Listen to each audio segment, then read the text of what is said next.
Para estudiar y meditar, lee el capítulo titulado La idolatría en el Sinaí, en las páginas 287 a 300 del libro Patriarcas y Profetas de Elena G. de White.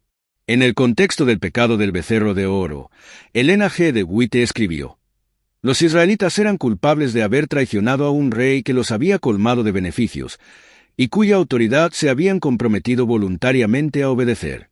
Para que el gobierno divino pudiera ser mantenido, debía hacerse justicia con los traidores.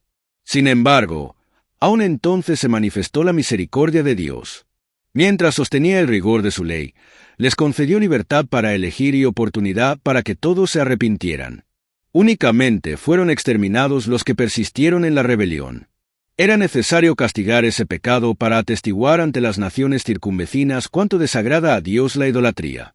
Al hacer justicia en los culpables, Moisés, como instrumento de Dios, debía dejar escrita una solemne y pública protesta contra el crimen cometido. Como en lo sucesivo los israelitas debían condenar la idolatría de las tribus vecinas, sus enemigos podrían acusarlos de que, teniendo como Dios a Jehová, habían hecho un becerro y lo habían adorado en Horeb. Cuando así ocurriera, aunque obligado a reconocer la verdad vergonzosa, Israel podría señalar la terrible suerte que corrieron los transgresores, como evidencia de que su pecado no había sido sancionado ni disculpado.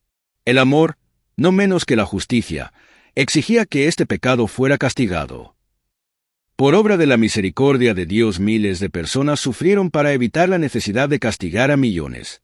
Para salvar a muchos, había que castigar a los pocos. Patriarcas y Profetas, pp. 294, 295. Preguntas para dialogar.